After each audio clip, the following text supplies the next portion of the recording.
The concrete pour looked wrong from 50 feet away, but I kept walking to my truck anyway. After 12 years of catching problems before they became disasters, I was done being the guy who fixed everything while getting zero credit. Let someone else figure out why Section 12 of the Hudson Bridge Foundation was showing stress fractures. That moment, walking past a $2 million concrete problem like it wasn't my business, happened exactly 3 days after Bryce Morrison slid my promotion application across his glass desk like it was contaminated waste. My name is Rex Caldwell. I'm 48 years old, and until that meeting, I was the most reliable project manager Morrison Infrastructure had ever seen. Not the most visible, not the highest paid, but the guy who kept $45 million worth of state contracts running smooth while others got the credit. The rain was hammering against Bryce's corner office windows when he delivered the news that would change everything. "I appreciate your dedication, Rex," he said, straightening his Wharton MBA diploma behind him. "But after careful consideration, I don't think you're ready for senior management. Your approach is a bit old school. Maybe we can revisit this when you've developed more modern perspectives." Old school. The kid was 29 years old and had been here 18 months. I'd been building bridges and highways since before he learned to drive. I kept my face neutral the way the Navy taught me. 20 years of military engineering teaches you to control your reactions, especially when some fresh-faced MBA thinks he knows better than the guy who's actually done the work. "I understand. Thanks for the feedback," I said, gathering my rejected paperwork. "Glad we're on the same page," Bryce replied, already checking his phone. "The Hudson Bridge project needs your attention today. State inspectors been asking for updated stress calculations on the foundation work." See, I'd come to Morrison 12 years ago after my world fell apart. Maria, my wife of 16 years, had lost her battle with ovarian cancer. Danny was 7 years old and asking why Mama wasn't coming home anymore. I needed steady work with good benefits and a predictable schedule so I could be there for my boy. The Navy had trained me as a construction engineer with the Seabees. You learn real quick that cutting corners isn't just about saving money, it's about keeping people alive. When you're building airstrips under enemy fire or bridges that tanks will cross, there's no room for shortcuts. You do it right the first time or people die. That mindset served me well in civilian construction. Morrison was a complete disaster when I started. The previous project manager had quit without notice, taking all the institutional knowledge with him. No documentation, no procedures, client relationships in shambles. The state was threatening to pull our highway contracts worth millions. I spent my first 8 months working 16-hour days rebuilding everything from scratch. Stayed until midnight creating project timelines, safety protocols, quality control procedures. Built detailed manuals for every process, organized the way we did it in the Navy, where lives depended on following the book exactly. The Hudson Bridge project was our bread and butter, a $45 million reconstruction of a critical interstate overpass that carried 80,000 vehicles daily. I'd managed that relationship from day one, learning every specification by heart, meeting impossible deadlines, even driving to the state capitol on my own time when their engineers had questions. State engineer Carl Hudson specifically requested me for technical meetings because, in his words, Caldwell understands infrastructure, not just theory. Carl was old school too, a guy who'd worked his way up from surveyor to chief engineer over 25 years. He respected experience over education. Bryce's father, CEO George Morrison, barely knew these projects existed. Why would he when everything ran perfectly under my watch? Bryce had attended maybe 4 meetings with Hudson's team, mostly to smile for photos and take credit during quarterly board presentations. Every morning I arrived at the site office at 6, an hour before my official start time, to walk the construction zones and catch problems before they became disasters. A concrete pour looking off color, rebar spacing that didn't match specifications, grade measurements showing unexpected settlement. Catch these early and you prevent shutdowns that cost thousands per hour. Miss them, and you're explaining to angry state inspectors why traffic is backed up for miles. Every evening I sent detailed reports to Bryce about project status, potential issues on the horizon, solutions already implemented. In between, I put out fires that could have shut down entire construction operations. The other guys on the crew knew they could bring me anything. Tony Riggs, our lead foreman, used to joke that I had the only desk where actual problems got solved instead of just talked about. Danny was getting older, looking at engineering programs, probably influenced by watching me work on blueprints at the kitchen table when he thought I was asleep. The boy was smart, honor roll, varsity track. The kind of kid who made you proud just by existing. But college was expensive, and my current salary as project manager wasn't going to cut it. The promotion to senior project manager would have meant a $35,000 bump, plus better benefits, enough to handle Danny's tuition without him drowning in student loans. That promotion was supposed to be our future. His future. The morning after Bryce's rejection, I sat in my truck in the Morrison parking lot, staring at the building where I'd given 12 years of my life. The rain had stopped, but gray clouds still hung overhead like a warning. That's when I made the decision that would change everything. I was done being invisible. I showed up the next morning at exactly 7 a.m., not 600, not 6:30, exactly 7 a.m. For the first time in 12 years, I walked straight to my desk without doing the site walk.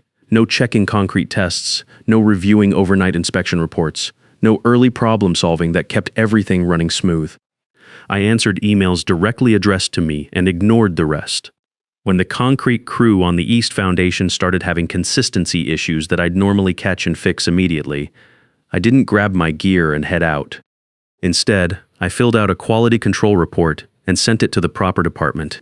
The Navy taught me about chain of command, about following procedures exactly as written. Time to apply those lessons. By 9:30, the first confused colleague showed up at my desk. "Hey Rex, the concrete pour on Section 12 looks off," said Tony Riggs, our lead foreman.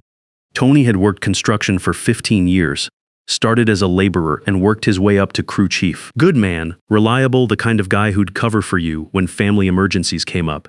"You want to take a look?" "Already filed a QC report with materials testing," I replied, not looking up from my computer where I was updating safety compliance forms. My assigned responsibility. He waited for more, shifting his hard hat between his hands. Tony knew that foundation work like I did.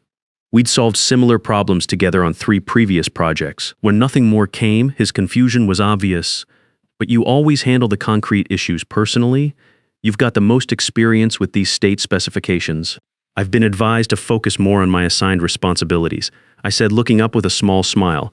"Just following proper procedures now." Tony's eyebrows shot up. In 12 years, he'd never heard me talk like that. "Everything okay, Rex? Everything's fine. Just sticking to company policy." He walked away shaking his head, but I could see him glancing back with a puzzled expression. The QC report sat in the system all morning. Materials testing finally showed up around 1:30 p.m., took one look at the pour, and came straight to my desk. "Rex, this concrete's got consistency problems across 3 sections. The aggregate ratios are completely off spec. Can you walk me through the fix?" "I'd be happy to help," I said, "but I have the monthly safety compliance review due to the state by end of business. Maybe check the technical manual?" His face went pale. "What manual?" I pulled up the shared drive on my screen. Equipment documentation, concrete procedures, subsection foundation specifications. It's the 60-page guide I wrote after the Route 9 project last year. He stared at my screen like I was showing him ancient hieroglyphics. Materials testing was good at lab work, but field problem solving wasn't their strong suit. Most of these guys had never actually managed a major pour from start to finish. "Can't you just walk me through it real quick? 5 minutes?" "I understand the urgency," I replied, checking my watch, "but I can't miss the state deadline. The manual has step-by-step photos and troubleshooting guides. Everything you need is documented." The concrete problems stayed unresolved all afternoon. By 5 p.m., I packed up my things and left. No overtime, no staying late to prevent tomorrow's disasters. First time in years I'd left the office without knowing every project was buttoned up tight. On my drive home, I called my brother Pete to cancel the fishing trip we'd planned for the weekend. "Something wrong?" he asked. "You've been looking forward to getting out on the lake for weeks. Just might need the time for something else," I said. "Work situation's changing." That evening, Danny was at the kitchen table working on scholarship applications when I walked in at 5:45, earliest I'd been home on a weekday in years. "Dad?" He looked up from his laptop, genuine surprise on his face. "Everything okay at work?" I paused, considering how to explain corporate politics to a 19-year-old who was already stressed about college costs and whether his track times were good enough for state scholarships. "Just decided my time was more valuable than I'd been treating it, son." Danny grinned, the first real smile I'd seen from him in weeks. Between track practice, senior year pressure, and watching his old man work himself to death, The kid had been carrying too much weight on his shoulders. Does this mean you might make it to my meet Friday? Wouldn't miss it, I promised. What events are you running? 200-meter hurdles and the 4x400 relay. Coach thinks I might have a shot at breaking the school record in hurdles. We talked track for 30 minutes. Longest conversation we'd had in months that wasn't about homework or college applications. When my work phone started buzzing around 7 p.m., I turned it off and kept listening to Danny explain his strategy for shaving seconds off his personal best. Mom would have been proud, Danny said quietly, gathering his homework. You being here. I mean, she always said the best gift you could give your family was your attention, not your paycheck. Took me 12 years to remember that lesson. The phone buzzed 23 times before I silenced it completely. Whatever crisis was happening at Morrison could wait until tomorrow. By the next morning, the cracks were showing. I arrived at precisely 700 Gen and found the office in controlled chaos. 5 people were clustered around computers, and I could see Bryce through his office window, gesturing frantically on what appeared to be a heated conference call with someone who was clearly not happy. The state engineering team had found serious problems with yesterday's concrete work. Inconsistencies that required understanding not just what to fix, but why the original specifications worked the way they did. Bryce had tried to lead the response meeting at 6 a.m. but quickly found himself drowning without my usual prep work and technical briefings. I settled at my desk and methodically organized my tasks for the day. First priority, finish the state compliance report that was overdue. Second, review the Hudson technical specifications that 3 different people had called about. Everything else could wait its turn. Rex, where the hell have you been? Tony appeared beside my desk with wild eyes and concrete dust covering his coveralls. Everything's falling apart out there. I left at 500, I replied calmly, pulling up the compliance database. My contract specifies standard business hours as 70:00 Tony stared at me, like I'd started speaking a foreign language. But the Hudson crisis, their whole foundation's compromised. The state inspectors threatening to shut down the whole project. Bryce has been trying to reach you since yesterday afternoon. What specifically failed? I asked, genuinely curious but not moving from my desk. Something about load distribution and settlement patterns. The concrete's cracking in ways nobody's seen before. Nobody can make sense of your documentation without you explaining it. I nodded thoughtfully. That's Chapter 9 in the technical manual, Differential Settlement Analysis. It requires understanding the soil composition studies I did during the initial survey phase. Right. Exactly. Tony almost shouted. So you'll handle it. Before I could respond, Bryce's assistant appeared at my desk, looking like she'd been running. Rex, emergency meeting in conference room B right now. I gathered a notebook and pen, walking unhurriedly to the conference room where Bryce sat with his father George Morrison and state engineer Carl Hudson on a large video screen. Their faces looked like they'd aged 5 years overnight. Carl Hudson was a man I'd worked with for 8 years, starting when he was assistant state engineer responsible for smaller bridge projects. We'd developed mutual respect over dozens of successful projects. He understood that I spoke his language, precision engineering applied to public safety. Seeing his stern expression on the monitor told me everything about how serious this situation had become. Rex, George Morrison said, relief flooding his voice. Thank God you're here. We need your help with this Hudson situation immediately.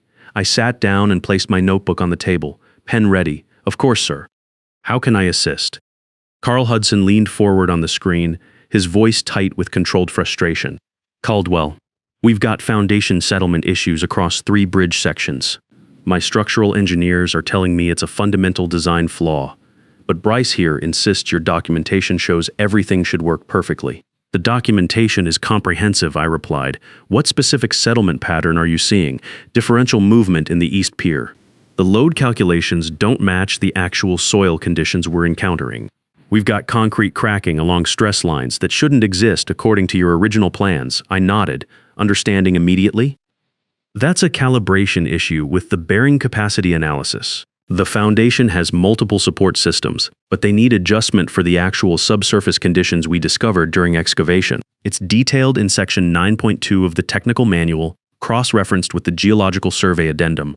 Bryce's jaw was clenched with barely controlled fury.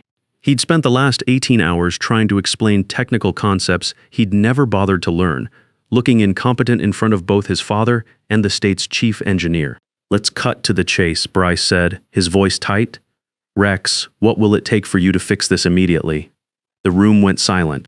George's eyes widened slightly, while Carl Hudson watched with professional interest, probably wondering why they were negotiating with their own project manager. That's generous of you to ask, I said carefully. But I should mention I've been contacted by Baxter Engineering's infrastructure division. They've offered me a senior project manager position with a substantial salary increase.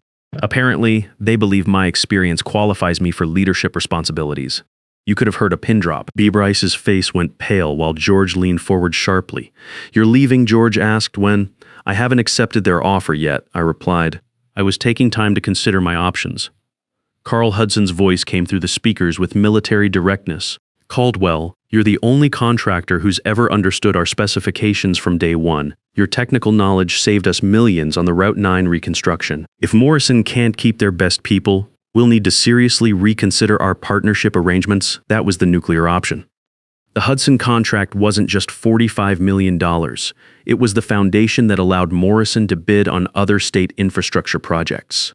Lose Hudson's confidence, and the company would lose access to half its revenue stream, contracts worth over $200 million annually. George Morrison looked like someone had told him his building was on fire. Rex, name your price. Whatever Baxter's offering, we'll beat it. It's not just about compensation, I said, choosing my words carefully. It's about recognition, respect, and the authority to implement proper systems instead of just maintaining broken ones while others take credit. Bryce found his voice, desperation creeping in. The Riverside Highway project specifically asked for you by name last month. The State Transportation Department won't work with anyone else on complex foundation issues. You can't possibly leave now. Interesting, I said. So have 6 other state projects in the past year. I've been building these relationships and solving these problems while being told I'm not qualified for senior management. I reached into my folder and placed a resignation letter on the table. Here's my 2 weeks' notice. I'll help with the transition as my contract requires, but I won't be available for emergency calls or overtime work. George grabbed the letter before Bryce could react. He opened it, scanned the contents quickly, then closed it with a decisive snap. This won't be necessary, he said firmly, meeting my eyes across the table. Rex, I'd like to speak with you privately after this call. Carl, we'll have a complete resolution for you within the hour. Carl Hudson nodded. I'll expect your call, George. And Caldwell, good to see someone finally recognizing your value properly. The video call ended, leaving an uncomfortable silence in the room. Bryce remained seated, staring at his hands, while his father and I stood to leave. For the first time since I'd known him, Bryce Morrison looked genuinely scared about his future at the company. Conference room A in 10 minutes, George said to me quietly. We need to discuss your future here. George Morrison led me to his corner office, bigger than Bryce's, with windows overlooking the entire construction yard where I'd spent 12 years keeping projects on track. He gestured for me to sit in the leather chair across from his mahogany desk, then closed the door firmly behind us. I've been watching your contributions for some time, George said, settling into his chair, though apparently not closely enough. This situation with Bryce concerns me deeply. I remained silent. In the Navy, we learned that sometimes the best strategy is to let the other person fill the silence with their real thoughts. Tell me honestly, Rex, what would it take to keep you here? I considered my words carefully. This was the moment that would determine not just my future, but Danny's college prospects and my own sense of professional worth. Recognition of my actual contributions, compensation that reflects my value to this company, and the authority to implement improvements instead of just maintaining broken systems while others get promoted over me. George studied me for a long moment, probably calculating how much losing me would cost versus how much keeping me would require. I'm creating a new position, Vice President of Infrastructure Operations, reporting directly to me. $15,200 base salary plus performance bonuses, flexible schedule 2 days a week, and complete authority over project protocols and safety systems. The job is yours if you want it. The number hit me like a physical blow. That was nearly double my current salary, enough to cover Danny's college tuition at any engineering program he wanted, with money left over for living expenses and maybe even graduate school. But I didn't respond immediately, which seemed to surprise him. Is that not sufficient? He asked. It's very generous, I acknowledged, but I need to be clear about something. I'm not using Baxter's offer as leverage. They really are waiting for my decision, and they've made it clear they value experienced professionals over corporate politics. George leaned back in his chair, What can they offer that we can't match? A fresh start, I said honestly, no history of being overlooked. No colleagues who see me as the fix-it guy instead of leadership material. No working for someone who thinks my 20 years of military engineering experience is old school thinking. He winced at that last part. Fair points, all of them. But consider this. You've built something here that you understand intimately. You've cultivated relationships with state engineers who trust you personally. Starting over means rebuilding all of that from scratch. And at 48, do you really want to prove yourself all over again? He was right about the relationships. 8 years of working with Carl Hudson's team, knowing exactly how they thought, understanding their priorities and concerns, that wasn't easily replaced. I'll need the weekend to consider, I said finally. Of course, take until Monday morning. He stood, signaling the end of our meeting. And Rex, I'd appreciate if you could help stabilize the Hudson situation before making any final decisions. For the good of everyone here, I nodded. I'll handle Hudson personally this afternoon. When I returned to my desk, an email from George was already waiting with the job offer in writing. The salary figure looked even more impressive in black and white, especially when I calculated what it would mean for Danny's future. I spent 2 hours on a video call with Carl Hudson's engineering team, walking them through the foundation calibration sequences step by step. Their engineers were sharp. They picked up the concepts quickly, once I explained the reasoning behind each safety protocol and load distribution calculation. This is exactly why we work with Morrison, Carl Hudson said at the end of the call. Rex, you understand infrastructure the way it's supposed to be understood, from the ground up, literally. We'll implement these modifications and rerun the stress tests Monday morning. That weekend, Danny and I went to the state track championships. Sitting in the stands, watching him clear hurdle after hurdle with perfect form, I thought about what really mattered. When he won his event and broke the school record, the pride on his face was worth more than any promotion. Dad, Danny said afterward, holding his gold medal, you seem different lately. More relaxed, I guess. I figured out my worth, son. Took me long enough. Are you going to take that promotion? I smiled, watching him polish his medal with his shirt. What do you think I should do? He considered it seriously, the way he always did when I asked for his opinion. Take it. But make sure they know they're lucky to have you, not the other way around. Monday morning, I arrived early, 6:30, my choice this time. I went straight to George's office, finding him already at his desk with coffee and what looked like financial projections spread across his workspace. I accept your offer, I told him with one condition. His eyebrows rose. I'm listening. Bryce keeps his position. Replacing him doesn't fix the structural problems in how this company operates. And I don't want my first act as a leader to be seen as revenge. But he needs to understand that his job is business development and client relations, not technical management. George studied me with new interest. That's unexpected. And wise, I learned something in the Navy. I said, good leaders create systems that work regardless of personalities. Bad leaders just blame people when systems fail.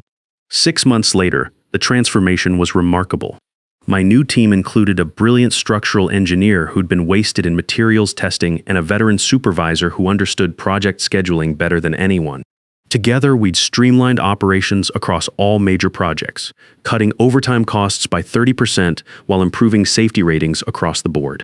The Hudson Bridge project had become a showcase for state infrastructure work. Carl Hudson personally called George to commend our operational excellence, and we'd won contracts for 3 additional bridge projects based on our reputation for technical competence. Bryce and I developed a working relationship based on mutual respect. He handled client presentations and business development, while I managed technical operations and project execution. It turned out he was actually good at the business side once freed from trying to manage systems he'd never understood. 1 year later, I walked out of Morrison at exactly 5:10 p.m. on a Friday. My new routine. Danny was waiting when I got home, scholarship letters and acceptance packages from 3 engineering programs spread across the kitchen table. How'd it go today, Dad? He asked, looking up from what appeared to be a full-ride scholarship offer. Good, I replied, setting down my laptop case. The apprenticeship program launches next month. 20 experienced construction workers will get clear paths to project management roles, full tuition support for engineering degrees. Danny smiled, understanding immediately, like you should have had years ago, exactly like that. I'd learned something important that year. Sometimes the most powerful response to being underestimated isn't proving people wrong through anger or revenge. It's creating a world where talent and experience can't be ignored anymore, where the next guy like me won't have to wait 12 years to be recognized for what he's worth. The concrete that had looked wrong from 50 feet away, we'd fixed it properly, documented the solution, and trained 3 other people to spot the same problem in the future. That's what real leadership looks like, making sure the knowledge doesn't walk out the door when you do. Sometimes the greatest victory isn't getting revenge on those who underestimated you. It's building a system where the next person won't have to prove their worth the hard way. Real power doesn't come from being indispensable. It comes from making your knowledge so well documented and your systems so strong that your legacy outlasts your presence. They say just forget. Move on like it's easy. But forgetting you feels like remembering someone I've never seen. I've been trying to erase you from the places in my mind, but the harder that I fight it, the more you're hard to leave behind. Every memory keeps slipping through the cracks I try to close, like a face I should remember, but somehow never know. Forgetting you feels impossible, like chasing something I can't hold, like trying to remember someone that I've never even known. I keep reaching through the silence for a past I can't undo, 'cause letting go of what we had feels like losing something true. Every moment turns to fragments, every thought just fades to blue, like I'm searching for a feeling that still only leads to you. Forgetting you feels impossible, like chasing something I can't hold, like trying to remember someone that I've never even known. I keep reaching through the silence for a past I can't undo, 'cause letting go of what we had feels like losing something true.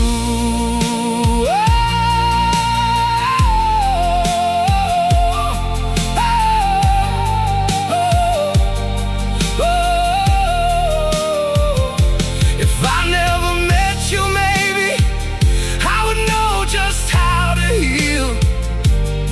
But now every empty moment still reminds me what is real. Forgetting you feels impossible, like chasing something I can't hold, like trying to remember someone that I've never even known. I keep reaching through the silence for a past I can't undo, 'cause letting go of what we had feels like losing something true.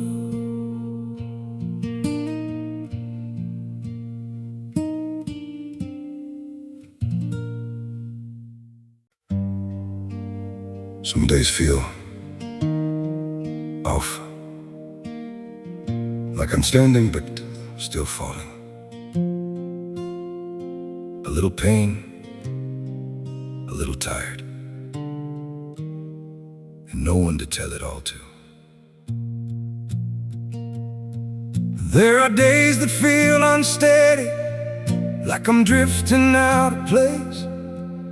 Every step just feels so heavy, with a smile I have to fake. A little hurt I keep inside me, a little weight I always hide, and 1,000 quiet worries I've been holding deep inside. There's no one here to tell it to, no one who would understand. So I carry all these feelings like they're slipping through my hands. A little broken, little lost, trying hard to just get through. All these nights I stay awake with everything I never say to you. I keep walking through the silence like it's all I've ever known. Every crowded room reminds me how it feels to be alone. There's no one here to tell it to, no one who would understand. So I carry all these feelings like they're slipping through my hands. A little broken, little lost, trying hard to just get through. All these nights I stay awake with everything I never say to you.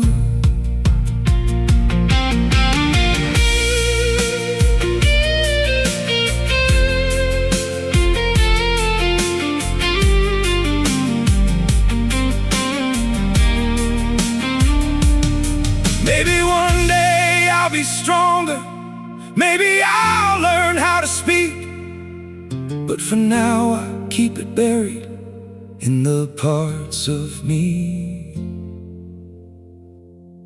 too weak. There's no one here to tell it to, no one who would understand. So I carry all these feelings like they're slipping through my hands. A little broken, little lost, trying hard to just get through. All these nights I stay awake with everything I never say to you.